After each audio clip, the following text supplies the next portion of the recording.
దేవునామానికి స్తోత్రాలు. నేను అందరికి హృదయపూర్వక వందనాలు తెలియజేస్తున్నాను. అందరూ బాగున్నారా? ప్రియమైన సోదరి సోదరులారా, మళ్ళా చాలా కాలం తర్వాత మీ మధ్య నిలబడి ఈ విధంగా దేవుని వాక్యాన్ని మరి మాట్లాడటానికి, వాక్యాన్ని ప్రకటించడానికి దేవుడు నాకు ఇచ్చినటువంటి అవకాశాన్ని బట్టి మొదటిగా దేవునికి స్తుతి చెల్లిస్తున్నాను. ఈ దినాన్ని ఒక అంశాన్ని, ముఖ్యమైనటువంటి ఒక అంశాన్ని మనం నేర్చుకుందాం. ముందుగా ప్రార్థన చేసిన తర్వాత ఇప్పుడు వాక్యంలోకి వెళ్దాం. ప్రార్థన చేసుకుందాం. శాశ్వత ప్రేమతో మమ్మల్ని ప్రేమించిన మా ప్రియ పరలోకపు తండ్రి, నీ ఘనమైన శ్రేష్టమైన అమూల్యమైన నామం బట్టి స్తోత్రాలు. నాయనా, మేమేమీ ఉన్నామో నీ చిత్తుల కొరకు నాయనా, గత కాలంలో అనేక భయంకరమైనటువంటి విపత్తుల నుంచి, ప్రమాద పరిస్థితుల నుంచి మమ్మల్ని తప్పించారు. ఈ కరోనా నుంచి తండ్రి, ఇంకా ఇజ్రాయెల్ దేశంలో మమ్మల్ని క్షేమంగా ఉంచారు. అదేవిధంగా జరిగినటువంటి భయంకర యుద్ధం నుంచి మనల్ని తప్పించి తండ్రి క్షేమాన్ని ఇచ్చిందని బట్టి స్తోత్రాలు చెల్లించుకుంటున్నాం. భారతదేశంలో ఉన్నటువంటి మా స్వజనులందరూ నీ రెక్క చోట్న భద్రపరిచాలని బట్టి స్తోత్రాలు. ఇకను నీ కాపుదలో భద్రపరచండి తండ్రి. ఇప్పుడు నీ వేదమైన బయట నుంచి లేఖనంలోంచి మాతో మాట్లాడమని, మాకు మా భక్తి జీవితానికి కావాల్సినటువంటి సంగతులు నీ గ్రంథం నుంచి మాతో మాట్లాడి నీ పిల్లలు మానసికమైనటువంటి వికాసం చెందడానికి, అదేవిధంగా సత్యాన్ని తెలుసుకోవడానికి సహాయం అనుగ్రహించమని తండ్రి, ఈ ప్రసంగ కార్యక్రమంతో సహాయం అనుగ్రహించమని యేసుక్రీస్తు నామమున మనం ఇక్కడ ఎంతో బ్రతులాడి మా ప్రియపరులు తండ్రి, ఆమేన్. ప్రియమైన సోదరి సోదరులారా, మరి ఈ విధంగా మీ ముందు నిలబడి దేవుని వాక్యాన్ని ప్రకటించడానికి చాలా సంతోషిస్తూ ఉన్నాను. ఈ దినాన్ని ఒక ముఖ్యమైనటువంటి సంగతిని మనం మాట్లాడుకుందాం. ప్రపంచంలో ఎక్కువ మంది మాట్లాడే విషయం, ప్రతి మరి ప్రసంగాల్లో మనం ఎక్కువగా వింటున్నటువంటి ఒక సంగతి ఏంటంటే, మరి యెరూషలేము దేవాలయము, 3వ దేవాలయం మళ్ళా కట్టబడుతుంది అని చాలా మంది ఈనాడు బోధిస్తూ ఉన్నారు బోధకులు. అయితే బైబిల్ ఏం చెప్తుంది, బైబిల్లో దేవుని ఉద్దేశం ఏమైంది అన్నటువంటి సంగతిని మనం ఆలోచించేద్దాం. అంటే సొలొమోను కట్టించే దేవాలయం తర్వాత మళ్ళా మరి నెహెమ్యా తర్వాత మరి హేరోదు ఈ మరి 2వ దేవాలయం కట్టించడం జరిగింది. ఆ 2 దేవాలయాలు మరి నాశనం అయిపోయావు, శత్రువు మరి దాడి వలన అవి కూలగొట్టబడ్డాయి. ఇప్పుడు మళ్ళా 3వ దేవాలయాన్ని మళ్ళా కట్టబోతున్నాడు దేవుడు. మరి త్వరలో మరి కడతారు అనేటువంటి ఒక మరి సంగతిని ఈనాడు బోధకులు బోధిస్తూ ఉన్నారు. అయితే బైబిల్ ఏం చెప్తుంది? బైబిల్ ఈ 3వ దేవాలయం కట్టడానికి అనుకూలమా, మరి బైబిల్లో దేవుని ఉద్దేశం ఏమై ఉంది అనేటువంటి సంగతిని మనం ఆలోచన చేయవలసినటువంటి వారుగా మనం ఉన్నాం. ప్రియమైన సోదరి సోదరులారా, చాలా సంగతులు మరి ఈ దినాన్ని మాట్లాడాలి, కానీ ఈ దినాన్ని కొన్ని సంగతులు మీతో మాట్లాడాలని ఆశపడుతూ ఉన్నాను. చాలా మంది ఏమనుకుంటున్నారంటే, అంచె దినంలో 3వ దేవాలయాన్ని ఖచ్చితంగా కడతారు, మరి దానికి సిద్ధపడి జరుగుతుంది అని కొంతమంది.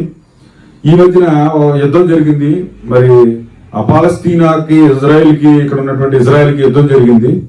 ఆ యుద్ధం సమయంలో చాలా మంది ప్రిడిక్షన్స్, అంటే చాలా మంది ఊహించారు. ఏమనంటే ఈ యుద్ధంలో మరి చివరిగా జరిగేది ఏంటంటే దేవాలయం కట్టేస్తారు, 3వ దేవాలయం కట్టబడుతుంది అని చాలా మంది ఊహించారు. కానీ మరి వాళ్ళు అనుకున్నవన్నీ జరగల.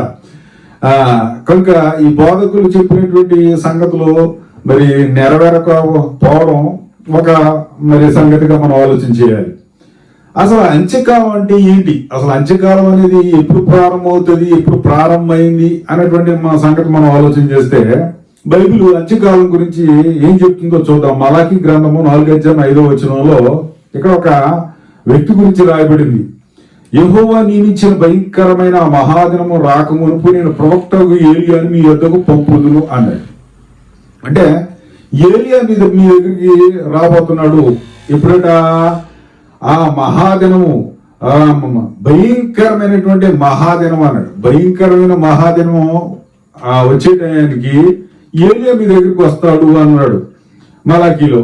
కాబట్టి ఇంతకీ ఆ మరి ఆ మహాదినం ఎప్పుడు, ఆ ప్రవక్త ఏలియా ఎప్పుడు వచ్చాడు మనం ఆలోచన చేస్తే ఈ సంగతిని యేసుక్రీస్తు మత్తయి 17:10 ఆయన ఇలా చెప్పాడు. అప్పుడు ఆయన శిష్యులు, ఇలాగైతే ఏలియా ముందుగా రావాలని శాస్త్రులు చెప్పుచున్నారని ఆయన అడిగి, శాస్త్రులు అంటారు ఏలియా రావాలని, మరి ఏమంటారు మీరు అంటే యేసుక్రీస్తు దానికి చెప్తున్నాడు. ఏమని?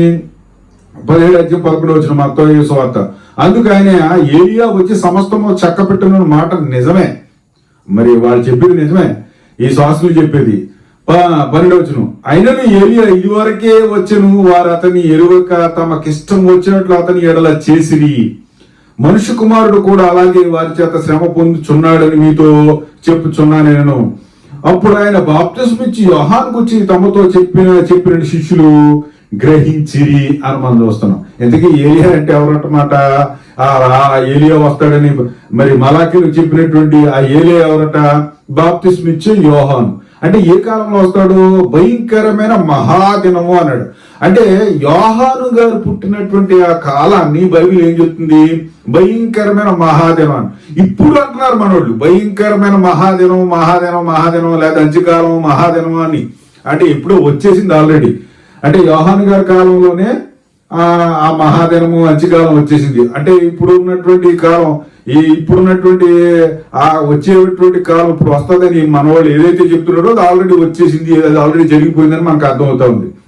హెబ్రీ పత్రిక 1:1 పూర్వకాలం ముందు నానా సమయంలోనూ నానా విధములుగాను ప్రవక్తల ద్వారా మన పితరులతో మాట్లాడిన దేవుడు ఈ దినములు అంతమంది కుమారుని ద్వారా మనతో మాట్లాడిను అని మనం చూస్తాం. ఈ దినములు అంతమందు అంటే అంచె దినాలు ఎప్పుడు? యోహాను కాలంలోనే ఆ మహాదినాలు అని మనం ఇందాక చూసాం మత్తయి సువార్త.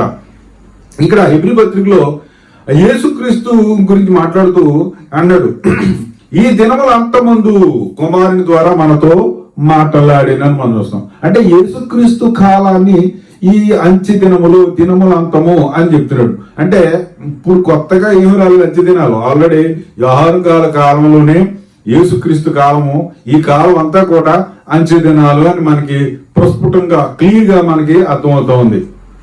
ఇక మరి దేవాలయాన్ని ఇప్పుడు చాలా మంది కడతారు అంటున్నారు కదా, 3వ దేవాలయాన్ని. అసలు 3వ దేవాలయము దేవుని దృష్టికి అనుకూలమైందా ప్రతికూలమైందా, లేక దేవుడు దేవాలయాన్ని కడితే ఏం జరుగుతుంది అనేటువంటి సంగతిని మనం ఆలోచన చేస్తే అసలు దేవాలయం కట్టడం వల్ల ప్రయోజనం ఏంటి? ప్రయోజనం ఉందా? దానికి ప్రమాదం ఉందా? అసలు మన వాళ్ళు కట్టేస్తారు, మళ్ళా అక్కడ బలులు అర్పించబడతాయి, మళ్ళా ధూపం వేస్తారు. మన వాళ్ళు చాలా మంది బోధకులు ఉన్నారు.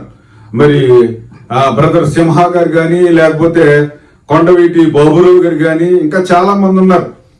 జాన్ వెస్లీ గారు వాళ్ళ బ్రదర్ ఒక ఆయన ఉన్నాడు.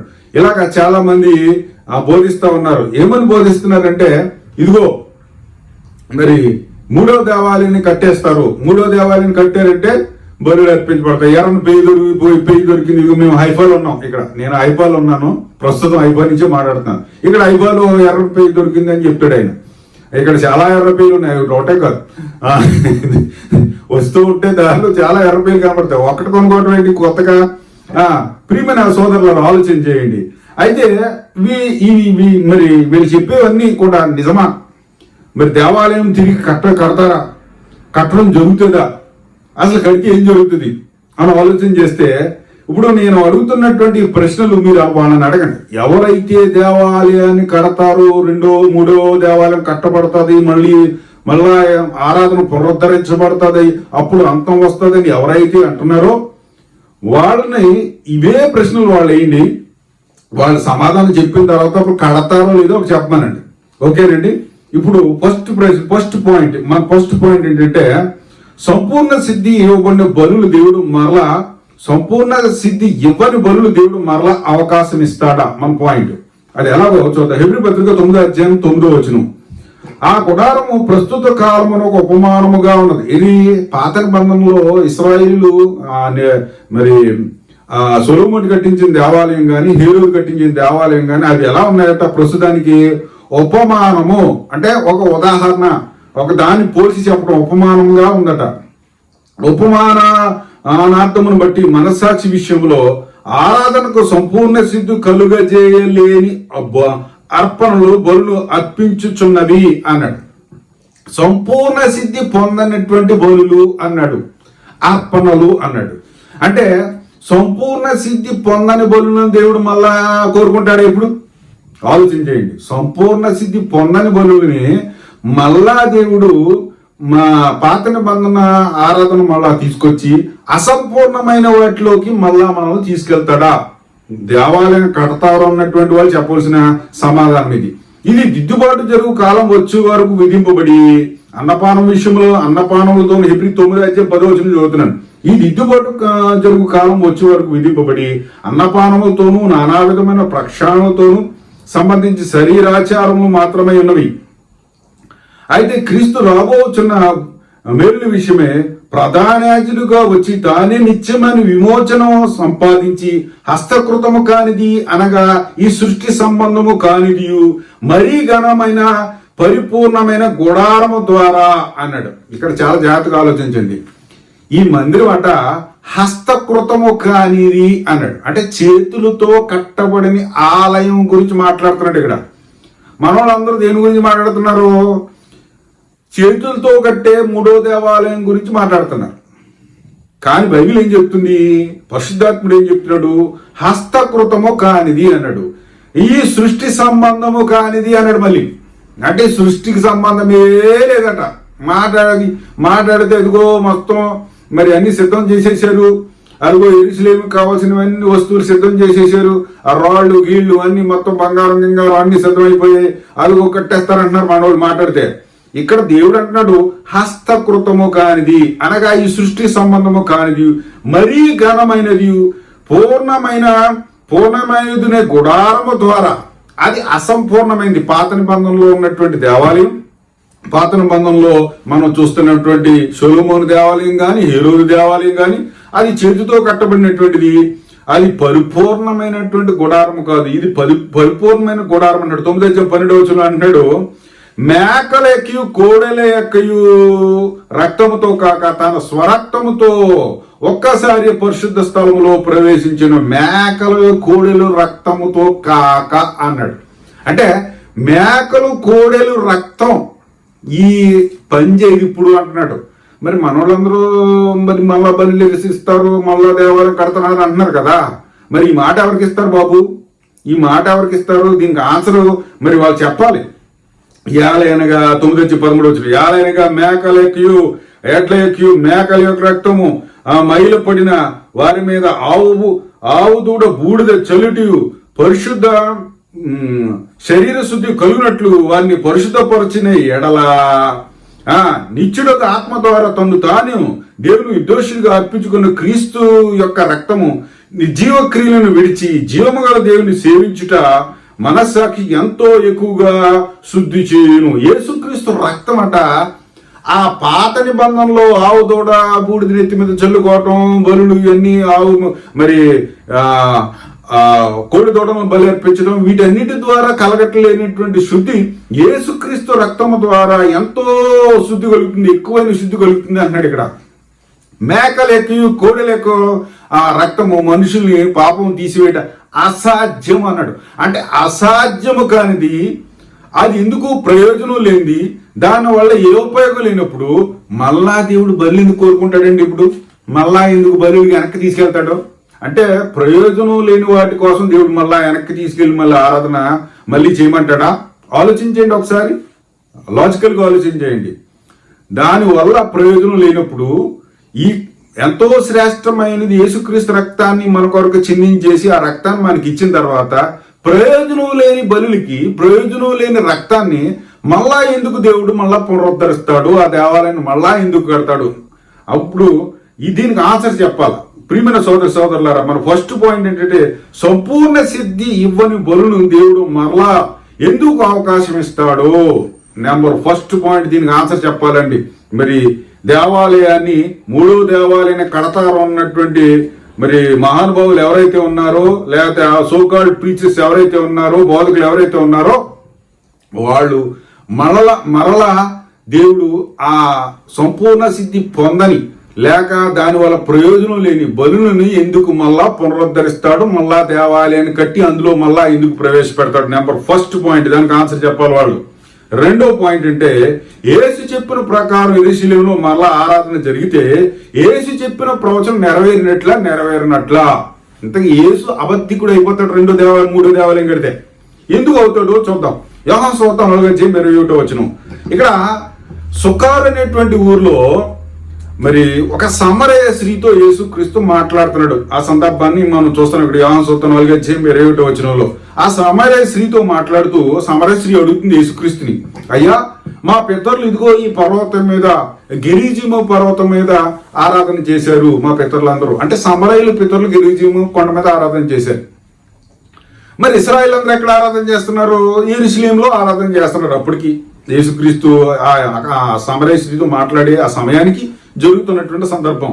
అప్పుడు ఆ స్త్రీ అడుగుతుంది, మా పితరులు ఆరాధన ఈ కొండ మీద చేశారు, మాది రైట్ అని మా వాళ్ళు అంటారు, మీది రైట్ అని మీరు అంటారు, మీరు యూదులు, ఇంతకీ ఏది రైటు అని ఆయన అడిగినప్పుడు ఆయన చెప్పిన మాటలు చాలా జాగ్రత్తగా ఆలోచించండి. అమ్మా ఒక కాలం వస్తున్నది, ఆ కాలము ఈ పర్వతము మీదనైనను, ఈ పర్వతం అంటే అక్కడ గెరిజిం కొండ, యెరూషలేములోనైనను మీరు తండ్రిని ఆరాధింపరు, నా మాట నమ్ముము.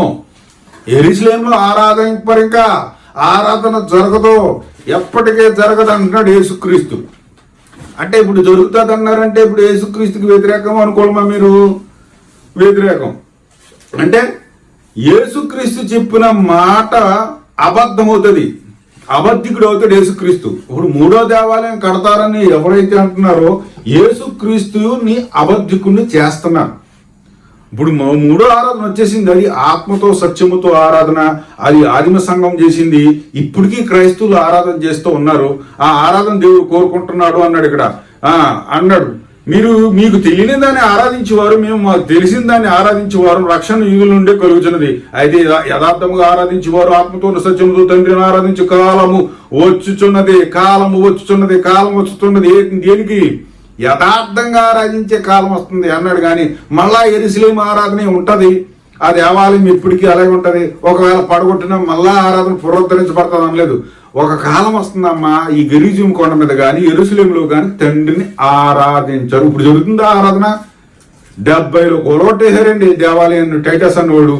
ఇప్పటికీ ఇది 100 సంవత్సరాలు అవుతున్నా ఇప్పటికి దేవాలయాన్ని పునరుద్ధరించలేదు. ఇంకొక సంగతి, చాలా మంది బోధకులు తెలియని సంగతి ఏంటంటే ఇక్కడ ఇజ్రాయేల్ ప్రభుత్వానికి దేవాలయాన్ని కట్టాలనే ఉద్దేశం అస్సలు లేదు. ఇక్కడ దత్తీలకి కొంతమందికి దేవాలయాన్ని కట్టాలని ఆలుకుంది, కానీ ప్రభుత్వం ఎంత మాత్రమో మరి వాళ్ళ మాటలో విందో. ఇక్కడ ఉన్నటువంటి ఈ పూజార వర్గం ఏదైతే ఉందో వాళ్ళ మాటలను ప్రభుత్వం పట్టించుకోదు. ప్రియమైన సోదరుల దేవాలయం కట్టాలనే ఉద్దేశం వాళ్ళకి లేదు. ఎందుకంటే ఉదాహరణ మీకు చెప్తాను. నేను 2018లో ఇక్కడికి వచ్చిన తర్వాత ఆ లేవీలందరూ స్ట్రైక్ చేశారు. ఏమనంటే మాకు దేవుడు ఆ కాలంలో యెహోషువ కాలంలో మాకు భూములు పంచలేదు, స్వాస్థ్యం ఇవ్వలేదు కదా వాళ్ళకి, లేవీలకి స్వాస్థ్యం ఇవ్వలేదు, మాకు భూములు పంచలేదు, మమ్మల్ని మీరందరూ పోషించాలని ఈ 11 గోత్రాలను పోషించాలని దేవుడు నియమించాడు, కాబట్టి మేమేం పని చేయము, మీరు మమ్మల్ని పోషించాలి, మాకు జీతాలు ఇవ్వాలి అని స్ట్రైక్ చేస్తే ప్రభుత్వం నోరు మూసుకోమంది ఇక్కడ ఇజ్రాయెల్. అంటే వాళ్ళు చెప్పిన మాటలు ఏవి ఇక్కడ ప్రభుత్వం పట్టించుకోవట్లేదు. ఇండైరెక్ట్ మీకు అర్థం అవడం కోసం పాయింట్ చెప్పాను. దేవాలయాన్ని కట్టాలనేటువంటి ఉద్దేశం ఈ ప్రభుత్వానికి అయితే బలంగా లేదు. ప్రియమైన సోదరులు ఆలోచన చేయండి, దేవుని ఉద్దేశంలో కూడా లేదు అది. ఎందుకనంటే ఆరాధన మార్చేసాడు యేసుక్రీస్తు. ఒకవేళ కడితే జాగ్రత్తగా ఆలోచన చేయండి, మళ్ళా దేవాలయాన్ని కడితే యేసుక్రీస్తు చెప్పిన మాట అబద్ధం అవుతుంది, యేసుక్రీస్తు అబద్ధికుడు అవుతాడు. మూడోక ఆరాధన వచ్చింది, ఆత్మతో సత్యంతో, అది ఆదిమ సంఘం. అప్పటి నుంచి ఇప్పుడు ఆరాధన చేస్తూనే ఉన్నారు క్రైస్తవులు, నిజమైన క్రైస్తవులు ఆరాధన చేస్తూ ఉన్నారు. అది కోరుకున్నాడు కానీ తండ్రి మళ్ళా పాత నిబంధనలో ఉన్నటువంటి లేక సొలొమోను దేవాలయంలో జరిగే ఆరాధన దేవుడు కోరుకోలేదు అనేటువంటి సంగతి మనకి ఇక్కడ స్పష్టమవుతుంది. రెండో పాయింట్ అంటే యేసు చెప్పిన ప్రకారం యెరూషలేములో మరలా ఆరాధన జరిగితే యేసు చెప్పిన ప్రవచనము నెరవేరినట్లా యేసు ఇంతకి అబద్ధికుడు అవుతాడా సత్యవంతుడు అవుతాడా చెప్పాలా? మరి ఈనాటి బోధకులందరూ దేవాలయం కడతానన్నటువంటి వాడు. మన మూడో పాయింట్ ఏంటంటే ఇప్పుడు కొత్త నిబంధనలో దేవుడు ఏం చేశాడంటే సజీవమైన రాళ్లతో మందిరం కట్టాడు. సజీవమైనటువంటి రాళ్లతో మందిరం కట్టాడు. ఇప్పుడు సజీవమైనటువంటి రాళ్లతో దేవుడు మందిరం కట్టిన తర్వాత నిర్జీవమైన రాళ్లతో మళ్ళా దేవుడు మందిరం కడతాడా? ఆలోచన చేయాలి. మన ప్రశ్న ఏంటంటే, సజీవమైన రాళ్లతో మందిరం కట్టినటువంటి దేవుడు మళ్ళా నిర్జీవమైన రాళ్లతో మందిరం ఎందుకు కడతాడు? నా ప్రశ్న. ఎందుకంటే పేతురు రాసిన మొదటి పత్రిక 2:4 మనుష్యుల చేత విసర్జింపబడినను దేవుని దృష్టికి ఏర్పరచబడినది అమూల్యమును సజీవమైన రాయగు ప్రభువునద్దకు వచ్చిన వారై యేసుక్రీస్తు ద్వారా దేవునికి అనుకూలములకు ఆత్మ సంబంధం బలులు అర్పించుటకు పరిశుద్ధ యాజకులుగా ఉన్నట్లు మీరు సజీవమైన రాళ్ల వలె ఉండి ఆత్మ సంబంధమైన మందిరముగా కట్టబడుచున్నారు అన్నాడు. జాగ్రత్తగా ఆలోచన చేయండి. ఇక్కడ మనుషుల చేత విసర్జింపబడినను దేవుని దృష్టికి ఏర్పరచబడినది అమూల్యమును సజీవమైన రాయగు. అమూల్యము అంటే మూల్యము కట్టలేని, మూల్యము చెల్లించలేని, ఎంత అని దాన్ని మనం మరి చెప్పలేము. అంత విలువైనటువంటి అమూల్యమును సజీవమైన రాయగు ప్రభువునద్దకు. ఇప్పుడు సజీవమైనటువంటి రాయి ఎవరట? యేసుక్రీస్తు. ఆయన దగ్గరికి వచ్చేసినప్పుడు యేసుక్రీస్తు ద్వారా దేవునికి అనుకూలములకు ఆత్మ సంబంధమైన బలులు అన్నాడు. ఇక్కడ ఆత్మ సంబంధమైన బలులు. దేవునికి మనం ఏ బలులు అర్పించాలి? ఇప్పుడు ఏ బలు కోరుకుంటున్నాడో ఆత్మ సంబంధమైన బలులు. పొట్టేళ్ళు, మరి మేకపోతులు, లేకపోతే గొర్రె పొట్టేళ్ళు, పావురాయలు, గోవలు, ఇవి కాదట. ఆత్మ సంబంధమైన బలులు అర్పించుటకు. ఆత్మ సంబంధమైన బలులు వచ్చేసిన తర్వాత మళ్ళీ శరీర సంబంధమైన బలు ఎందుకు కోరుకుంటాడండి దేవుడు? ఆలోచన చేయండి. ఆత్మ సంబంధ బలులు అర్పించుటకు పరిశుద్ధ యాజకులుగా ఉన్నట్లు మీరును సజీవమైన రాళ్ల వలె ఉండి. మనం ఇప్పుడు ఎలా ఉన్నామంట? Living stones. సజీవమైన రాళ్ల వలె ఉండి ఆత్మ సంబంధమైన మందిరముగా దేవుడు కట్టేసాడండి. ఆత్మ సంబంధమైన మందిరంగా కట్టేశాడు. మరి ఎహెజ్కేలులో ఉంది కదండి, లేకపోతే దానియేలులో ఉంది కదండి, లేకపోతే ప్రకటన గ్రంథంలో ఉంది కదండి, కడతారని మీకు అక్కడ ఆ సందర్భాలని అర్థం చేసుకోలేదు. అది వేరే ప్రసంగం, మళ్ళా చెప్తాను మీకు. ఇక్కడ అంటే ఇప్పుడు వరకు ఆలోచన చేసినటువంటి లేక బోధిస్తున్నటువంటి సంగతులు ఏవైతే ఉన్నాయి ఈనాటి కాలంలో, పెద్ద పెద్ద బోధకులు మాట్లాడితే, ప్రకటన గ్రంథం మాట్లాడితే 3వ మందిరం అని ఎవరైతే చెప్తున్నారో అవి అన్ని పచ్చి అబద్ధం, దేవునికి వ్యతిరేకమైనటువంటి మరి సంగతులు అవి అని మనం ఆలోచన చేయాలి. ఆ సజీవమైన రాళ్ల వలె ఉంది, సజీవమైన రాళ్లతో కట్టేసాడు దేవుని మందిరం. అదే సంఘం. మందిరం ఆల్రెడీ కట్టేసాడండి 3వ మందిరం. అది ఆత్మ సంబంధమైనటువంటి మందిరం అన్నాడు. ఇక్కడ చూడండి, రాళ్ల వలె ఆత్మ సంబంధమైన మందిరంగా కట్టబడుచున్నారు. సంఘానికి రూఫ్ ఉండదు, ఎందుకంటే పైన కప్పు ఉంటుందండి సంఘానికి. ఎందుకంటే అది కంప్లీట్ అయిన బిల్డింగ్ కాదు. రక్షణ పొందుతున్నటువంటి ప్రతి వారు వచ్చి అందులో చేరుతూ ఉంటారు. సజీవమైన రాళ్ళు వచ్చి అలా కడతానే ఉంటారు. ఎందుకంటే రోజు రోజుకి మారుతానే ఉంటారు. వచ్చి ఆ మందిరంలో యాడ్ అవుతుంటాయి రాళ్ళు. సజీవమైన రాళ్ళు అంటే మనుషులే, రాళ్ళు యాడ్ అవుతూ ఉంటారు. కనుక ఆత్మ సంబంధమైన మందిరంగా కట్టబడతాడు. ఆత్మ సంబంధమైన మందిరం ఉండగా శరీర సంబంధమైంది నిర్జీవమైనటువంటి రాళ్ళు, విలువలేనటువంటి రాళ్ల చేత దేవుడు ఎందుకు మందిరాన్ని మళ్ళా కడతాడు? అంటే సజీవమైన మందిరం కట్టేసిన తర్వాత మళ్ళా నిర్జీవమైన మందిరం కడతారా? ఆలోచన చేయండి. ఒక మంచిది వచ్చేసిన తర్వాత మళ్ళీ చెడ్డదానికి వెళ్తాడు వెనక్కి ఎవరైనా? అసలు దేవుడికి మరి మనకైతే బుర్రలేకపోవచ్చు, కానీ దేవుడికి బుర్రలేదా? ఆలోచన చేయండి. సజీవమైనది వచ్చేసింది, నిత్యమైన దాన్ని ఎందుకు వెళ్తాడు దేవుడు? మళ్ళా నిత్యమైన దాన్ని ఎందుకు తీసుకొస్తాడు? నిత్యమైన మందిరాన్ని ఎందుకు నిర్మిస్తాడు? ఆలోచన చేయాలా? ఇక 4వ పాయింట్ ఏంటంటే, ఇక్కడ దేవుని కుమారుని యాజకత్వమా లేక మానవ యాజకత్వమా? మనకు కోరుకోవాల్సింది ఏంటి? ఇప్పుడు 2 యాజకత్వాలు ఉన్నాయండి. పాత యాజకత్వం ఒకటి ఉంది, కొత్త యాజకత్వం ఒకటి ఉంది. పాత యాజకత్వం ఎవరంటే అహరోను యొక్క సంతానం. పాత యాజకత్వం అంటే అహరోను మనం చూస్తాం. నిర్మాకాండ 29:9 అహరోను అతని కుమారులు దట్టిలు కట్టి వారికి కొళ్ళని ఏర్పరచవలను, నిత్యమైన కట్టను బట్టి యాజకత్వం వారి అహరోను అతని కుమారులకు అలాగులు ప్రతిష్ఠింపవలెను. అంటే అహరోను నిత్యమైన కట్టడా? అంటే ఆ దేవాలయం ఉంటే వాళ్లే యాజకులుగా ఉండాలి, అది నిత్యమైన కట్టడ. అహరోను అతని కుమారులు, అహరోను అని సంతానం అంటే లేవీయులు. వీళ్ళు వాళ్ళు మరి పాత యాజకులు, వీళ్ళు మనుషులు మాత్రమే. తర్వాత హెబ్రీ పత్రిక 4:14 ఆకాశ మండలము గుండా వెళ్ళిన దేవుని కుమారుడిని యేసు అను గొప్ప ప్రధాన యాజకుడు మనకున్నాడు. ఇప్పుడు ఈ యాజకుడు ఎలా వచ్చాడట? ఆకాశ మండలము గుండా వెళ్ళిన ఎలా వచ్చాడట? ఆకాశ మండలం గుండా వెళ్ళిన దేవుని కుమారుడు యేసు అను గొప్ప ప్రధాన యాజకుడు. ఇప్పుడు అహరోను యాజకత్వం గొప్పదా? యేసుక్రీస్తు యాజకత్వం గొప్పదా? యేసుక్రీస్తు యాజకత్వం గొప్పది. ప్రధాన యాజకుడు, మన గొప్ప ప్రధాన యాజకుడు యేసుక్రీస్తు. ఇప్పుడు యేసుక్రీస్తు ప్రధాన యాజకుడు అయినప్పుడు మళ్ళా అహరోను యాజకత్వాన్ని ఎందుకు తీసుకొస్తాడండి దేవుడు? ఆలోచన చేయండి. కనుక మనం ఒప్పుకొనిన దాన్ని గట్టిగా చేపడదాము. 4:15 వచ్చిన హెబ్రీ పత్రిక, మన ప్రధాన యాజకుడు మన బలహీనతలను మనతో సహవాసము సహానుభావం లేనివాడు కాడు గాని సమస్త విషయములలోనూ మనవలే శోధింపబడినను ఆయన పాపం లేనివాడుగా ఉండెను. గనుక మనము కనికరింపబడి సమయోచితమైన సహాయం కొరకు కృప పొందినట్టు ధైర్యంతో కృపాసనమునకు చేరేదు. ఇప్పుడు యేసుక్రీస్తు దగ్గరికి వెళ్ళిపోదాం మనం అంటున్నాడు ఇక్కడ పరిశుద్ధాత్ముడు. హెబ్రీ ఘనతకథ ద్వారా మనకి చెప్తున్నాడు ఏంటంటే ఆయన కృపాసనం దగ్గరికి వెళ్ళిపోదాం. ఆయన ప్రధాన యాజకుడు ఆకాశ మండలం గుండా వెళ్ళినటువంటి వాడు, మరి మిక్కిలి గొప్ప అయినటువంటి వాడు, మరి శ్రేష్టమైనటువంటి యాజకత్వం పొందిన యేసుక్రీస్తు ఉండగా మళ్ళా పాపము కలిగినటువంటి వాడు, లేకపోతే లోనకి వెళ్ళిన తర్వాత వాళ్ళకి ఏమైనా తేడా వస్తే లోన చనిపోయేవాళ్ళు, నిత్యము శుద్ధి చేసుకోవాల్సినటువంటి ఆవశ్యకత ఉన్నటువంటి వాళ్ళు మరి వాళ్ళ బట్టలను ఎప్పుడు శుద్ధి చేసుకోవాలి, లేకపోతే వాళ్ళ డ్రెస్ కరెక్ట్ గా ఉండాలి. ఏ తేడా జరిగినా లోనకి వెళ్ళిన చనిపోయేవారు. ఆ చనిపోయినటువంటి వాళ్ళు బయటికి తీసుకురావడానికి గంటలుండి అవి మోగటం ఆగిపోతే లాగేసేవారు బయటికి. కనుక అటువంటి బలహీనమైనటువంటి యాజకుడు మనుషుడు అటువంటి యాజకుల్ని మళ్ళా ఎందుకు దేవుడు పెడతాడు? ఆలోచన చేయండి.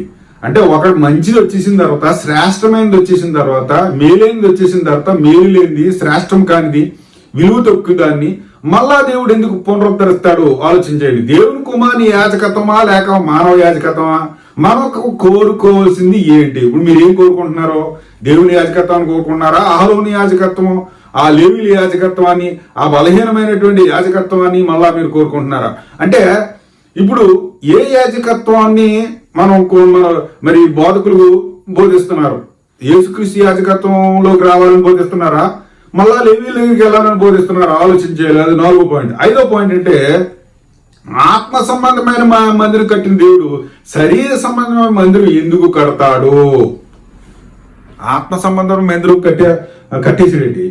మళ్ళా శరీర సంబంధమైన మందిరాన్ని తీసుకెళ్తాడా? ఎఫెసీ పత్రిక 2:20 క్రీస్తు యేసే ముఖ్యమైన మూలరాయుడుగా, చీఫ్ కార్నర్ స్టోన్ అయిన ముఖ్యమైన మూలరాయుడుగా అపోస్తులు ప్రవక్తలు వేసిన పునాది మీద మీరు కట్టబడి ఉన్నారు. ప్రతి కట్టడము ఆయనలో చక్కగా అమర్చబడి ప్రభువునందు పరిశుద్ధమైన దేవాలయం ఒకటికు వృద్ధి పొందుతున్నది అన్నాడు. దేవాలయం అయిపోవడానికి కట్టబడుతుందంట ఇక్కడ. ఎవరు? ప్రతి కట్టడం అంటే మనము దేవాలయం. మీరు దేవుని ఆత్మ మీరు నివసిస్తున్నాడు, మీరు దేవుని ఆలయమై ఉన్నారంటాడు. ఆ ఆలయాలన్నీ ఒక మందిరంగా కట్టబడుతున్నాయట. ప్రతి కట్టడం ఆయనలో చక్కగా అమర్చబడి ప్రభునందు పరిశుద్ధమైన దేవాలయం ఒకటికు వృద్ధి పొందుతున్నది. అంటే ఇది పరిశుద్ధమైనటువంటి దేవాలయం ప్రభువునందు వృద్ధి పొందడానికి కట్టబడుతుంది అన్నాడు. ముఖ్యమైన మూలరాయి యేసుక్రీస్తు. దీనికి ఆయనలో మీరు కూడా ఆత్మ సంబంధమైన దేవుని నివాస స్థలముగా ఉండుకొట్టుకు కట్టబడుచున్నారు. ఆత్మ సంబంధమైన నివాస స్థలముగా దేవుడు కట్టిన తర్వాత సంఘంలో మనల్ని మళ్ళా శరీర సంబంధమైన దేవాలయాన్ని మళ్ళా ఎందుకు కడతాడు దేవుడు? అంటే ఆత్మ సంబంధమైన మంచిది కదా, మళ్ళా శరీర సంబంధమైన మళ్ళీ తీసుకెళ్తాడా? వెనక్కి తీసుకెళ్తుంటాడు ప్రతి విషయంలో. ఆలోచన చేయండి. అంటే దీనికి సమాధానం చెప్పాలి మరి ఈ బోధకులు.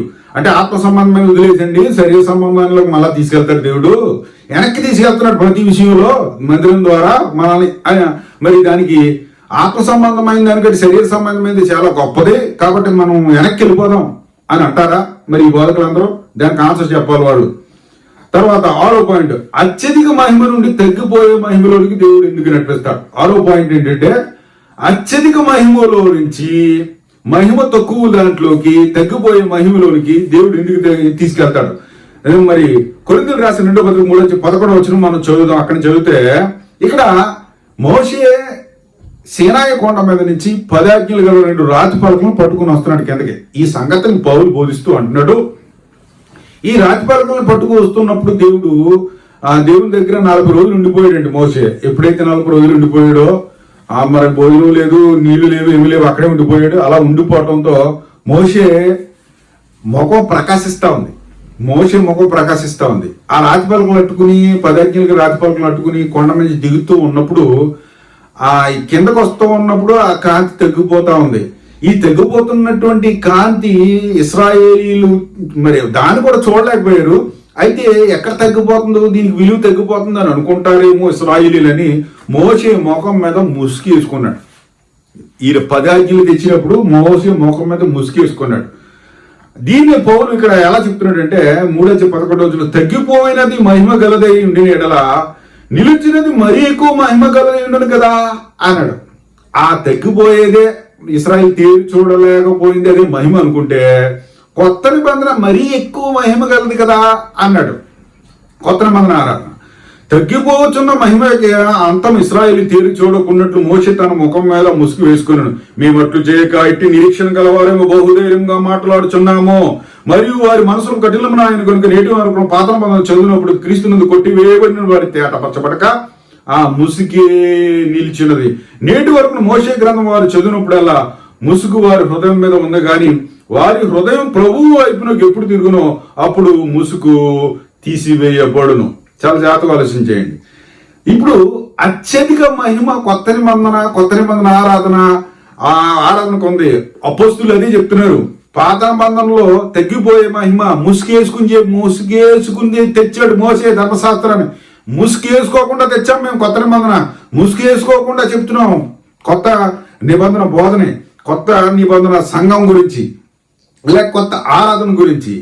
తగ్గిపోయే మహిమను ఇశ్రాయేలు తేరి చూడలేకపోతే అదే పవర్ఫుల్ గా కనిపిస్తే ఇప్పుడున్నటువంటి కొత్త నిబంధన ఆరాధన ఎంత అత్యధిక మహిమ ఉంటుంది దీనికి అన్నాడు.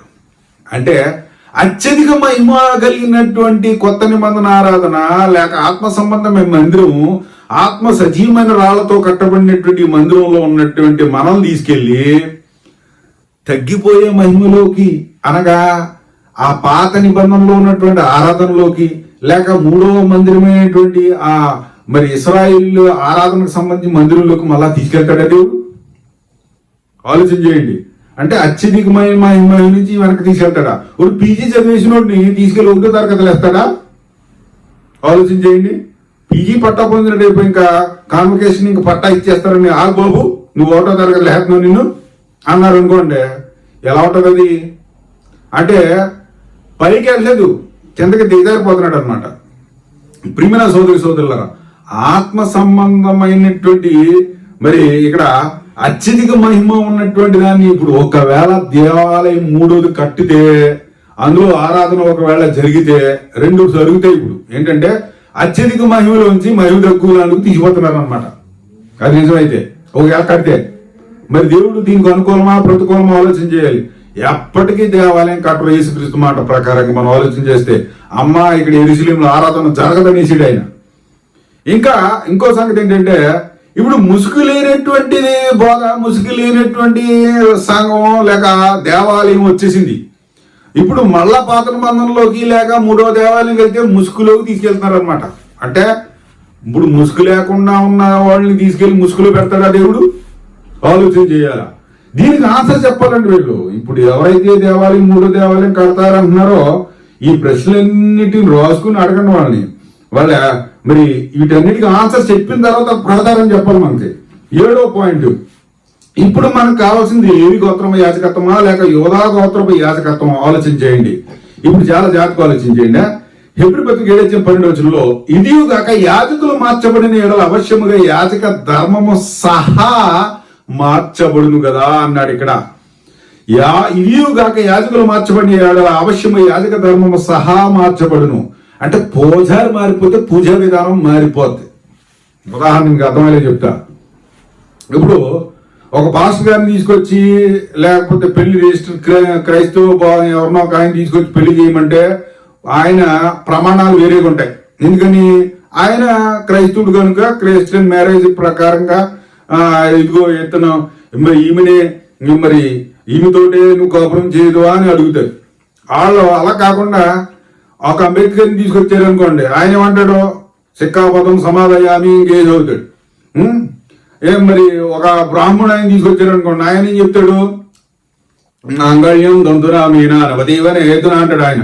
ఏమంటే ముగ్గురు ఒకటే చెప్పట్లేదు, మూడు విధాలుగా చెప్తారు. కారణం ఏంటంటే పూజారి మారిపోయాడు కాబట్టి ఆ పెళ్లి మారిపోయింది, ఆ తంతు మారిపోయింది, మంత్రాలు మారిపోయాయి, వ్యవహారం మారిపోయింది. ఇది తీసుకెళ్ళి అక్కడ పెట్టు, అది తీసుకెళ్ళి ఇక్కడ పెట్టు, ఇందులో సింబులు పెట్టు అంటాడు ఆయన. ఈయన అలాగంటాం. కారణం ఏంటంటే పూజా విధానం మారిపోయింది. అదే చెప్తున్నాడు ఇక్కడ. ఇది కాక యాజకులు మార్చబడిన ఎడలా అన్నాడు. యాజకులు మారిపోయారా బాబు అని బయలు చెప్తుంటే లేదండి, మళ్ళీ ఎర్రపై దొరుకుతుంది మనకి, ఎర్రపైని పట్టుకుందాం, దాన్ని పూర్తి చేద్దాం, నెత్తిపై చల్లుకుందాం అంటారు కొంతమంది. లేదు దేవాలయం 3 కట్టేస్తారు. కట్టేసిన తర్వాత మళ్ళా లేవీలందరూ మళ్ళీ బయలుదేరేసి వాళ్ళందరూ మళ్ళీ బయలు అర్పించేస్తారు. అప్పుడు కానీ ఇలా జరిగింది. అందరూ అక్కడికి వెళ్ళాలంట.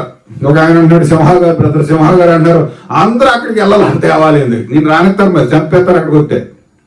ప్రియమైన సోదరు ముందు చూపిస్తాను మీకు, ఆలోచన చేయండి. కనుక యాజకులు మార్చబడితే యాజక ధర్మం మార్చబడింది. లేవీలు ఉండగా ఆ పూజా విధానం ఉంది, ఆ వ్యవహారం ఉంది, ఆ బలులు ఉన్నాయి, ఆ శుద్ధీకరణ ఆచారం ఉంది, అదంతా ఉంది. యాజకుడు మార్చబడ్డాడు. ఇప్పుడు ఇంకా అక్కడే ఉండిపోయారు మనోళ్ళు, ఇంకా ఎలగలేదు బలుపు. ఎవరిని గురించి సంగతి చెప్పబడిన ఆయన వేరొక గోత్రం పుట్టిన ఈ గోత్రంలో ఎవరినో బలిపీఠం మీద పరిచర్య చేయలేదు. మన ప్రభు యోధా సంతానం ముందు ఎబ్రి 17:14 మన ప్రభు యోధా సంతానం ముందు జన్మించేనుట స్పష్టమే. ఈ గోత్రంలో యాజకులను గురించి మోసే ఏం చెప్పలేదు అన్నాడు ఇక్కడ. చాలా జాగ్రత్తగా ఆలోచన చేయండి. మరి పాత మందంలో యాజకులు అందరూ ఏ గోత్రం? లేవి గోత్రం నుంచి వచ్చారు. యేసుక్రీస్తు ఏ గోత్రం? యోధా గోత్రం. ఈ గోత్రంలో ఎవడైనా మరి గతంలో మోసే కాలంలో కానీ తర్వాత కాలంలో కానీ ఎవరైనా దేవాలయంలోకి వెళ్ళి యాజకత్వం చేశారా? ఎవరూ చేయలేదు. కాబట్టి ఆ లేవి గోత్రంలో ఉన్నటువంటి యాజకత్వాన్ని తీసుకొచ్చి యోధా గోత్రానికి ఇచ్చేశాడు దేవుడు. కాబట్టి యాజకులు మారిపోయారు, యాజక పూజా విధానం మారిపోయింది, యాజకత్వం మారిపోయిందిరా బాబు అని బైబిల్ మరి ఇక్కడ మరి ఘంటాపథంగా మనకు తెలియజేస్తుంది. మన ప్రభు యోధా సంతానం ముందు జన్మించాడు, ఆయన యాజకుడు ఇప్పుడు. కాబట్టి యాజకత్వం మారిపోయిన తర్వాత, పూజా విధానం మారిపోయిన తర్వాత మళ్ళా పాత విధానం మళ్ళా ఇదికి తీసుకొస్తాడండి దేవుడు. మళ్ళా దేవుని మందిరాన్ని మళ్ళా కడతారు. ఇదిగో మళ్ళా ఇప్పుడు ఇంకా పెద్ద దేవాలయం కడతారు, ఇంకా అద్భుతంగా కడతారు. అక్కడ ఉన్నటువంటి ప్రాంతం చాలా పరిశుద్ధం. అంతా ఎక్కడ? Rock of the dome, Aqsa మసీద్, ఇంకా అక్కడే ఉంది. ఇంకా పైన ఇంకా కొన్ని కొండలు కల్పేశాడు, అక్కడ ఇంకా పరిశుద్ధం అయిపోయింది, అక్కడ కడతాడు. ఏంటి? ఆత్మ సంబంధమైన మందిరం కట్టిన తర్వాత మళ్ళీ శరీర సంబంధమైన నిర్జీవమైన వాళ్ళు, లేకపోతే ముసుగులోకి మళ్ళా వెనక్కి తీసుకెళ్ళటం, లేకపోతే మరి అత్యధిక మహిమలోనికి మహిమ తక్కువలోనికి దేవుడు తీసుకెళ్తాడు. వీటన్నిటికీ ఆన్సర్ చెప్పాలండి వీళ్ళు. మరియు ప్రమాణం లేకుండా యేసు యాజకుడు కాలేదు కనుక ఆయన మరీ శ్రేష్ఠ నిబంధనకు పూటకాపాయను అన్నాడు. మరీ శ్రేష్టమైన నిబంధన వచ్చింది ఇప్పుడు, కొత్త నిబంధన. మరీ శ్రేష్టమైనటువంటి యాజకత్వం వచ్చింది. అది యోధా గోత్రంలోంచి వచ్చినటువంటి యాజకత్వం. ఆ యాజకత్వంలో మనల్ని పెట్టాడు దేవుడు. వారైతే ప్రమాణం లేకుండా యాజకులు అవుదురు కానీ ఈయన నీవు నిరంతరం యాజకుడు ఉన్నావని ప్రభు ప్రమాణం చేశాను. నిరంతర యాజకుడు. ఈయన గురించి చెప్తాడు. మెల్కీసెదెకు దగ్గర నుంచి చెప్పుకుంటూ వస్తాడు. ఎబ్రీ పత్రిక 7, 8, 9 ఇవన్నీ చదివితే మనకి లేవియే అబ్రహాం గర్భంలోంచి ఆ మెల్కీసెదెకుకి మరి దశమాంశాలు ఇచ్చాడు. ఈయన నిరంతర యాజకుడు అప్పటి నుంచి ఉన్నాడు ఇప్పుడు వరకు. ఆయనే యేసుక్రీస్తు. ఆ యాజకత్వం వచ్చింది. ఆయన మన అందరి తరపున ఒకేసారి బలి అర్పించేసి మన పాపం అంతా తీసివేశాడు అన్నాడు ఇక్కడ. ప్రియమైన సోదరులు ఆలోచన చేయండి. కనుక మనం జాగ్రత్తగా బైబిల్ పరిశీలించవలసిన వారుగా ఉన్నాం. పరిశోధించి ఏదో చెప్పేస్తున్నారు అయ్యగారు, మనం వినేస్తే గుడ్డివానికి త్రోవ చూపి ఇద్దరు కలిసి గుంటలో పడతారని. చాలా జాగ్రత్త సుమా. ఇప్పుడు ఇంకో సంగతి, 8వ పాయింట్. ఆ పాత నిబంధన దేవాలయానికి, సొలొమోను దేవాలయానికి ఒక గోడ ఉండేదండి. ఆ గోడ దాటి ఎవడు కూడా అన్యుడు లోనకి రాకూడదు పాత నిబంధనలో. ఒకవేళ ఇప్పుడు దేవాలయం కడితే మళ్ళా గోడ వస్తుంది ఖచ్చితంగా. ఆ గోడ వస్తే లోనకి మనం రానివారు, మనం చంపుతారు. సంఖ్యాకాండం 18:7 అదే చెప్తుంది. కాబట్టి నీవును నీ కుమారును, ఇక్కడ లేవి చెప్తున్నాడు. కాబట్టి నీవును నీ కుమారును బలిపీఠం పనులన్నిటి విషయంలోను, అడ్డు తెర లోపలి దాని విషయంలోను యాజకత్వం జరుపుచు సేవ చేయను. దయచేతనే మీ యాజకత్వ సేవ నేను మీకు ఇచ్చి ఉన్నాను, అన్యులు సమీపించిన ఎడల మరణ శిక్ష నొందును. అన్యుడంటే ఎవడో? మనమే. ఈ 12 గోత్రాలు ఏ గోత్రానికి చెందినటువంటి మనం అందరం అక్కడికి వెళితే ఆరాధన చేస్తాను బాబు, నేను ఇదిగో దేవాలయం కట్టేసి సంకలు గుద్దుకుంటాను, అక్కడికి మళ్ళీ వెళ్ళి నేను ఆరాధన చేస్తానంటే చంపుతారు వాళ్ళు. అదే చెప్తున్నాడు ఇక్కడ. వాళ్ళు వస్తే చంపేయమని లేవిలికి ఆజ్ఞాపించాడు దేవుడు. అందుకే ఈ దేవాలయం ఈ అడ్డుగోడ ఉందని యేసుక్రీస్తు వచ్చి ఏం చేశాడు చూడండి. ఎఫెసీయులకు 2:13 ఆయనను మునుపు దూరస్తులైన మీరు ఇప్పుడు క్రీస్తు యేసునందు క్రీస్తు రక్తము వలన సమీపస్తులైనారు. ఆయన మన సమాధానమైన మీకును మాకును వేషమును అనగా విధి రూపకమైన ఆజ్ఞలు గల ధర్మశాస్త్రము తన శరీరం మందు కొట్టివేటి చేత మధ్య గోడను పడగొట్టి ఉభయులను ఏకము చేశాను. గోడ పగలగొట్టేశాడు యేసుక్రీస్తు వచ్చి. గోడ లేపేశాడు, గోడ తీసేశాడు. ఆ గోడ ఉంటే అవతల లోనున్నవారు ఇశ్రాయేలీయులు, యువతలు ఉన్నవారు అన్యులు అనేటువంటి భేదం ఉంది. ఆ గోడ తీసేసాను రా వచ్చి అన్నాడు. గోడ తీసేసాను అన్న తర్వాత దేవాలయాన్ని కట్టారంటే మళ్ళీ గోడ వస్తుంది. అంటే మీ బోధకులందరూ ఏం చేస్తున్నారు అనమాట? మళ్ళా ద్వేషాన్ని తీసుకొస్తున్నారు అనమాట. మళ్ళా ద్వేషం రేపుతారనమాట. మీరు దేవాలయాన్ని కట్టి మళ్ళా ద్వేషం అన్యులకి ఇశ్రాయేలీయులకి యుద్ధం పెట్టాలనుకుంటున్నారు అన్నమాట మీరు. అంటే దేవుని చిత్తాన్ని నెరవేరకుండా చెయ్యాలని సాతాను కుట్ర పన్నాడు. ఈ బోధ ద్వారా చాలా మందిని ఈ విధంగా తప్పుదారి పట్టిస్తున్నాడు. కనుక ఇక్కడ ఇట్లు సంధి చేసి ఇద్దరిని తన యందు నూతన పురుషునిగా సృష్టించి తన శిలువ చేత ద్వేషమును సంహరించి దాని ద్వారా వీరిని ఏకశరీరంగా చేసిన దేవునితో సమాధాన పడవలాగా చేసిన కనుక ఆయనే మన సమాధానకారుడై ఉన్నాడు అన్నాడు. ఆ గోడ తీసేసాడండి. ఆ గోడ తీసేసి ఇశ్రాయేలు అన్యుల్ని కలిపేసి ఒకే పురుషుడిగా చేశాడు. మరి ఏకం చేసేసాడు. ఆ దేవాలయాన్ని ఆ గోడ ఉంటేనే ఈ భేదం ఉంటుంది. గోడ తీసేసాడు అంటే ఇప్పుడు మళ్ళా దేవాలయం వస్తే ఏమవుతుంది? మళ్ళా ద్వేషం వస్తుంది, మళ్ళా గోడ వస్తుంది, మళ్ళా అన్యులకు ఇశ్రాయేలీయులకు భేదం వస్తుంది. ఇవన్నీ వస్తాయి. అంటే ఇప్పుడు దేవాలయం కావాలన్న వాళ్ళు ఇవన్నీ కోరుకుంటారనమాట. కనుక మరి వీటన్నిటిని దేవుడు మళ్ళా తీసుకొస్తాడా? ఇక్కడ తీసేసిన దేవుడు మళ్ళా పెడతాడా? ఆలోచన చేయాలి, మళ్ళా చెప్పాలి దాని సమాధానం. 9వ పాయింట్ అంటే అసలైన సేవను వదిలి నీడలో ఉన్న సేవకత్వం దేవుడు మనకిస్తాడా? అసలైనటువంటి స్వచ్ఛమైనటువంటి నిజమైనటువంటి సేవకత్వం వచ్చిందండి ఇప్పుడు కొత్త నిబంధన. మళ్ళా ఛాయ నీడలోకి మనల్ని తీసుకెళ్తాడా?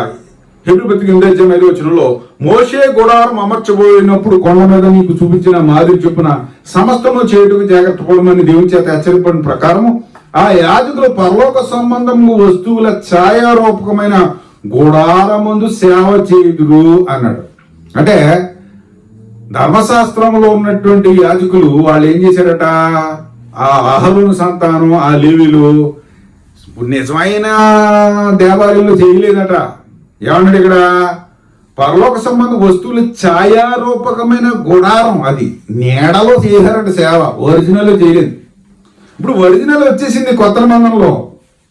ఈయనైతే ఇప్పుడు మరీ ఎక్కువైన వాగ్దానం బట్టి నియమింపబడిన మరీ ఎక్కువైన నిబంధనలు మధ్యవర్తి అయి ఉన్నాడు కనుక మరీ శ్రేష్టమైన యాజకత్వం పొంది ఉన్నాడు అన్నాడు.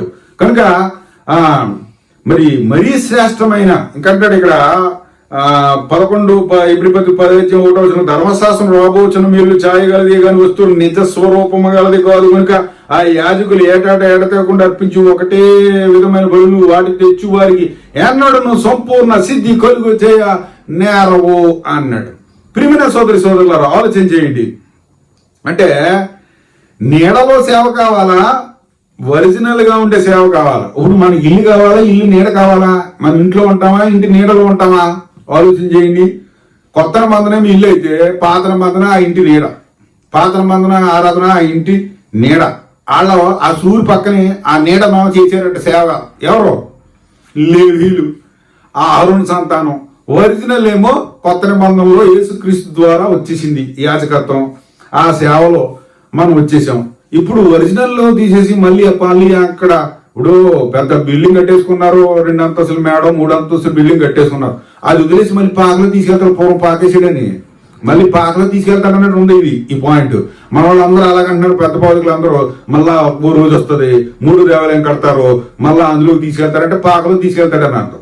ప్రియమైన సోదరుల దీనికి ఆన్సర్ చెప్పాలి వాళ్ళు. ఆలోచన చేయండి. ఇక 10వ పాయింట్, దేవుడు ఆత్మ సంబంధమైన విచారం ప్రోత్సహిస్తాడా? ఇది చాలా ఇంపార్టెంట్ పాయింట్. బాగా మీకు అర్థం అవడం కోసం ఈ పాయింట్ మరి పెట్టడం జరిగింది. ఏంటంటే హెబ్రీ పత్రిక 7:2 ఇక్కడ 2 స్త్రీల గురించి చెప్తాడు. ఏంటంటే అది 7:2 రోమా పత్రిక 7:2 భర్త గల స్త్రీ భర్త బతికినంత వరకు ధర్మశాస్త్రం వలన అతనికి బదులు గాని భర్త చనిపోయిన భర్త విషయమే ధర్మశాస్త్రం విడుదల పొందును. కాబట్టి భర్త బ్రతికినట్టుగా ఆమె వేరొక పురుషుని చేరిన వ్యభిచారి అని అనబడును గాని భర్త చనిపోయిన ఆమె ధర్మశాస్త్రం విడుదల పొందిన కనుక వేరొక పురుషుని వివాహం చేసుకున్న వ్యభిచారి కాకపోను. చాలా జాగ్రత్తగా ఆలోచించండి. ఒక ఆవిడ ఉంది, పెళ్ళయింది, ఇద్దరు కాపురం చేసుకున్న తర్వాత ఆవిడ భర్త చనిపోతే ఆవిడ ఆ భర్త అనే బంధం నుంచి ధర్మశాస్త్రం విడుదల పొందేసి ఇప్పుడు వేరొకరిని చేసుకుంటే నేరం కాదు, తప్పు కాదు అన్నాడు. అలా కాకుండా భర్త బతుకుండా ఇంకొక పురుషుడు కోరుకుంటే ఆమె ఏమవుతుందట? వ్యభిచారి అనబడుతుంది అన్నాడు. ఇక్కడ వరకు మీకు బాగా అర్థమైంది కదా. ఇప్పుడు అసలు పాయింట్ చెప్తున్నాడు. కావున సహోదరులారా, మనము దేవుని కొరకు ఫలములు ఫలించినట్లు మృతులో లేపబడిన క్రీస్తు అని వేరొకని పురుషుని చేరుటకై మీరును ఆయన శరీరం ద్వారా ధర్మశాస్త్ర విషయమై మృతులైతిరి అన్నాడు. ఇప్పుడు ధర్మశాస్త్రం అనే ధర్మశాస్త్రాన్ని ఒక భర్తగాను, ధర్మశాస్త్ర ఆరాధన ఒక భర్తగాను చెప్తూ క్రీస్తు అనేటువంటి ఆయన్ని ఇంకో భర్తగాను చెప్తున్నాడు. ధర్మశాస్త్రం అనే భర్త చనిపోయాడట.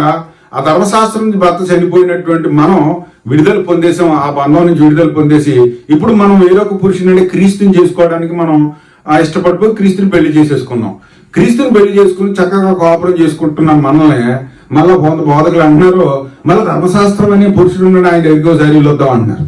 అంటే ఏమవుతుంది? ఇప్పుడు ధర్మశాస్త్రం అనే పురుషుని వదిలే ఆయన చచ్చిపోయాడనే కదా కొత్త యేసుక్రీస్తు దగ్గరికి వచ్చేసరి మీరు అన్నాడు.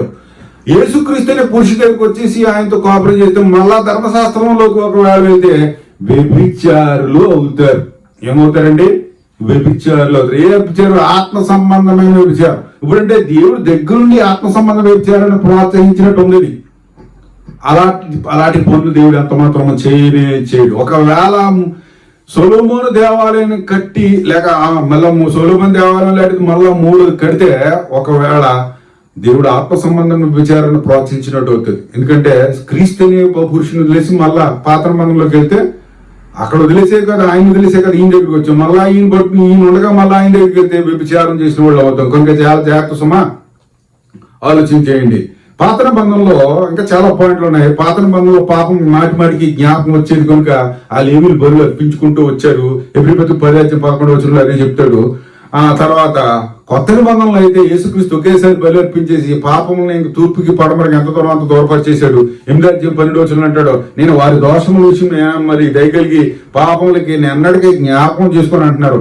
మన బోధకులు మళ్ళా వెనక్కి తీసుకెళ్తే మాటికి జ్ఞాపకం వచ్చి జ్ఞాపకం వచ్చే స్థితికి మళ్ళా తీసుకొస్తున్నారు అనమాట. అంటే ఇప్పుడు పాపము మళ్ళా జ్ఞాపకం వచ్చే పాత నిబంధనలోకి పాపము పోనటువంటి పాపములకు ప్రాయశ్చిత్తం పూర్తిగా కలిగినటువంటి ఆ మరి ఆరాధనలోకి మళ్ళా తీసుకెళ్తున్నట్టే ఉంటది. కనుక మరి అంత మాత్రము అది మరి అనుకూలమైంది కాదు దేవుని వాక్య ప్రకారంగా. మరి దీనికి వాళ్ళ ఆన్సర్ చెప్పాలి. మళ్ళా జ్ఞాపకం వచ్చే దాంట్లో కావాలా మనకి, జ్ఞాపకం రాంది కావాలా మనకి ఆరాధన? ఆలోచించేయాలి. ఇప్పుడు ఇశ్రాయేలుకి ప్రత్యేకత ఏమీ లేదండి. ఎందుకంటే ఇప్పుడు ఎవరైనా సరే రక్షణ పొందాలా, యేసుక్రీస్తుని విశ్వసించి బాప్తిసం పొందాలి. రోమా 10:3 అంటున్నాడు, సహోదరుల ఇశ్రాయేలు రక్షణ పొందాలన్న హృదయాభిలాష అన్నాడు పౌలు. అంటే ఇశ్రాయేలు ఇప్పుడు ఏం లేదు, రక్షణ లేదు. ఒక్క నిమిషంలో మారిపోతారండి, ఒక్క సెకండ్ లో మారిపోతారు. ఎక్కడ మారుతారు? బైబిల్ ఎక్కడ ఉంది అలాగని ఒక్క సెకండ్ లో మారిపోతారు ఇశ్రాయేలు అందరూ. వాళ్ళ ప్రత్యేకం. మనం అయితే క్రైస్తవులుగా యేసుక్రీస్తుని బాప్తిసం పొందాలి కానీ వాళ్ళు ఒక్క నిమిషంలో మారిపోతారని బైబిల్ ఎక్కడా చెప్పలేదు. వాళ్ళు ఇప్పుడే పౌలు అంటున్నాడు వాళ్ళ కోసమే ప్రార్థన చేస్తున్నారు, వాళ్ళు మారాలి అన్నాడు. ఈ గలతీ 3:27 క్రీస్తు యేసులోనికి బాప్తిసం పొందిన మీరు అందరూ క్రీస్తుని ధరించుకొని ఉన్నారు. ఇందులో యూదుడేం లేదు, గ్రీసెస్తుడు లేదు, దాసుడేం లేదు, స్వాతంత్రం లేదు, పురుషుడేం లేదు, స్త్రీ ఏం లేదు, మీరు అందరూ ఏకమన్నారు. ఇదో గ్రీకు దేశ యూదుడని ఏమి లేదంట. ఆ యూదుడు గొప్ప చాలా గొప్పోడు ఒకప్పుడు, ఇప్పుడు కాదు. ఆడు యూదుడనే లేదు, గ్రీసు దేశస్తుడు లేదు, దాసుడు లేదు, స్వాతంత్రుడే లేదు. ఎవడైనా సరే ఇప్పుడు ఎవడు గొప్పవాడు అని అంటే యేసుక్రీస్తుని కలిగినటువంటి వాడే గొప్పవాడు. కనుక ప్రియమైన సోదరుల ఆలోచన చేయండి. ఈ ప్రశ్నలన్నీ అడగండి ఇప్పుడు వీళ్ళని. ఇప్పుడు ఎవరైతే మూడో దేవాలయం కడతారన్నారో వాళ్ళని అడగవలసిన ప్రశ్నలు ఏంటంటే చాలా జాగ్రత్తగా ఆలోచించండి. ఒకసారి ఈ ప్రశ్నలన్నీ చెప్పిన తర్వాత ముగించేస్తాను నేను. ఇప్పటి వరకు చాలా మరి సమయం అయింది, చాలాసేపు మీరు ఓపికగా ఉన్నారు. ఒకసారి ఆ పాయింట్ చెప్తాను. సంపూర్ణ సిద్ధి ఇవ్వని బలులు దేవుడు మరలా అవకాశం ఇస్తాడు. నెంబర్ 1, సంపూర్ణ సిద్ధి పొందనే బలుని దేవుడు మరలా అవకాశం ఇస్తాడు. 2, ఏసు చెప్పిన ప్రకారం యేసులో మరలా ఆరాధన జరిగితే ఏసు చెప్పిన ప్రవచనం ఏసు చెప్పిన ప్రకారం మరలా యెరూషలేములో ఆరాధన జరిగితే ఏసు చెప్పిన ప్రవచనం నెరవేరినట్ల 2, దానికి ఆన్సర్ చెప్పాలా. 3, సజీవమైన రాళ్లతో మందిరం కట్టిన తర్వాత నిత్యమైన రాళ్లతో మళ్ళా దేవుడు మందిరం ఎందుకు కడతాడు. అది తర్వాత దేవుని కుమారుని యాజకత్వమా లేక మానవ యాజకత్వమా, మనం కావాలన్నప్పుడు మనకు కోరుకోవాల్సింది ఏది. తర్వాత ఆత్మ సంబంధమైన మందిరం కట్టిన దేవుడు శరీర సంబంధమైన మందిరం ఎందుకు కడతాడు, అది చెప్పాలి. తర్వాత అత్యధిక మహిమ నుండి తగ్గిపోయే మహిమకు ఎందుకు నడిపిస్తాడు దేవుడు, ఎందుకు నడిపిస్తాడు, ఎలా నడిపిస్తాడు, దానికి చెప్పాలి ఆన్సర్. తర్వాత ఇప్పుడు మనకు కావాల్సింది ఏవి గోత్రమా యాజకత్వమా లేక యోధా గోత్రమా యాజకత్వమా, ఏ యాజకత్వాన్ని ఇప్పుడు మనకు కావాలి, ఏ యాజకత్వం దేవుడు ఇచ్చాడు అది చెప్పాలి. ఆ గోడ ఉన్నటువంటి కాలంలో మరి ద్వేషం అది ఉంది, మళ్ళా గోడను మళ్ళా దేవుడు పునరుద్ధరించి వాళ్ళకి మనకి వైరం పెడతాడు. ఒకసారి గోడ తీసేసిన దేవుడు, దానికి ఆన్సర్ చెప్పాలి. తర్వాత అసలైన సేవను వదిలి వాళ్ళు నీడలో చేశారు యాజకత్వం సేవకత్వం, మళ్ళా దాంట్లోకి తీసుకెళ్తాడు. అసలైన దాన్ని వదిలేసి నీడలోకి తీసుకెళ్తాడు. దేవుడు ఆత్మ సంబంధమైన వ్యభిచారాన్ని ప్రోత్సహిస్తాడు. అంటే యేసుక్రీస్తు దగ్గరికి పురుషుడి దగ్గరికి వచ్చేసి పెళ్లి చేసుకున్న తర్వాత మళ్ళా పాత భర్త దగ్గరికి మళ్ళా దేవుడు తీసుకెళ్తాడు. దానికి ఆన్సర్ చెప్పాలి. పాపం ఇక్కడ జ్ఞాపకం రాదు, అక్కడ జ్ఞాపకం వస్తుంది కనుక బలుడు కావాల్సి వచ్చాయి. మళ్ళా దాన్ని మళ్ళా పునరుద్ధరిస్తాడా. వీటన్నిటికీ మరి ఆన్సర్ చెప్పాలండి. ఆన్సర్ చెప్పిన తర్వాత బ్రదర్ సింహ గారు కానీ లేక మరి ఇంకా ఉన్నారు సోకల్డ్ బోధకులు, మరి బాబురావు గారు కానీ, కొండవీటి బాబురావు గారు కానీ, లేక మరి జాన్ వెస్లీ వారి బ్రదర్ కానీ, ఇంకా చాలా మంది ఉన్నారు సోకాల్డ్ ప్రీచర్స్. వాళ్ళందరూ కూడా మరి దీనికి ఆన్సర్ చెప్పిన తర్వాత అప్పుడు దేవాలయం కడతారు అని చెప్పండి. అప్పుడు బాగుంటది. అప్పుడు మీరు చెప్పింది నిజమని ప్రజలు నమ్ముతారు, లేకపోతే మీరు చెప్పేది అబద్ధమని సత్యలోకమని. ఇది దేవుని చిత్తానికి పూర్తి వ్యతిరేకమైందని మరి ఇక్కడ ఈ లేఖనాలు బట్టి మరి రూఢిపరచబడుతుంది. సత్యాన్ని గ్రహించండి. ఇప్పటికైనా ఆ కొత్త నిబంధన ఆత్మ సంబంధమైన మందిరంగా కట్టబడటానికి మీరందరూ సిద్ధపడాలని, మీరందరూ మరి నీడలో కాకుండా మరి నిజమైన సేవకత్వం, యోధా గోత్రపు సేవకత్వం లేక సజీవమైన రాళ్ల వల్లే మరి ఆత్మ సంబంధమైన మందిరంగా ఆత్మ సంబంధమైన బలులు మార్పించేవారిగా మనం అందరూ ఉందాం. మీరందరూ అలా ఉండాలని కోరుతూ మరి ఇప్పటికైనా ఆ మూడో మందిరం అనేటువంటి ఆ భ్రమలో నుంచి మీరు బయటకు రావాలని మిమ్మల్ని అందరినీ ప్రేమపూర్వకంగా కోరుకుంటున్నాను. చిన్న ప్రార్థన చేసి ముగించుకుందాం. శాశ్వత ప్రేమతో మమ్మల్ని ప్రేమించిన మా ప్రియ పరలోకపు తండ్రి, నీ ఘనమైన శ్రేష్ఠ మమ్మల్ని నామమున స్తోత్రాలు. ఇంతవరకు నాయన నీ లేఖనంలో ఉన్నటువంటి మరి సంగతులు తండ్రి, ఈనాటి అనేక మంది తప్పుదారు పట్టిస్తున్నారు, అనేక మంది బోధకులు. నాయన మీరైతే నాయన నీ లేఖనంలో నీ చిత్తాన్ని మాకు తెలియజేశారు. రాబోయే కాలంలో ఇంకా అనేక సంగతులు మేము నేర్చుకోవడానికి, నాయన నీ పిల్లలు సత్యాన్ని గ్రహించి నిజాన్ని తెలుసుకోవడానికి, మళ్ళా మందిరం కడతారని మళ్ళా వెనక్కి తీసుకెళ్లేటువంటి మరి పరిస్థితి ఉంటుందని ఈనాడు బోధకులు అందరూ బోధిస్తున్నారు. నాయన మరి అదంతా నీ లేఖన విరుద్ధమైనటువంటి సంగతులని నీ పిల్లలు గ్రహించే భాగ్యం అనుగ్రహించమని, దీనమనంలోని మీ సన్నిధి చేర్చుకోనమని, నాయన ఈ ఎత్తబడిన వాక్యం మన హృదయంలో ఫలించి మొలిచి వృద్ధి పొందడానికి సహాయం అనుగ్రహించమని యేసుక్రీస్తు నామమున మిక్కిడి వినుతూ బ్రతుకులాడి వీడి ప్రాంతం మా ప్రియ పరలోకపు తండ్రి, ఆమేన్. అందరికీ వందనాలు.